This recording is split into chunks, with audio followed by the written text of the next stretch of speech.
في قرية بيت بكرين بمديرية الصلو في محافظة تعز، انطفأ نور فتاة شابة اسمها شمس الزريعي، لا ذنب اقترفته بل لأنها وقعت ضحية ابتزاز إلكتروني قاسي مارسه أحد أقاربها مستقلا قربه وثقة العائلة، وسلاح الخوف من الوصمة الاجتماعية التي ما تزال أثقل من العدالة في كثير من البيئات.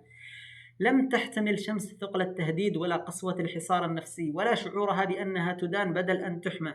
تركت وحدها في مواجهة الخوف والعار المفروضين عليها ظلما في واقع تمزقه الحرب ويغيب فيه الأمان القانوني والدعم المجتمعي. قبل رحيلها تركت شمس مقطع فيديو وكلمات أخيرة خرجت من قلب مكسور هزت الضمير العام وكشفت حجم الألم الذي يمكن أن يبلغه الابتزاز حين يقترن بالصمت والتواطؤ الاجتماعي. كانت كلماتها صرخة بريئة في وجه الظلم.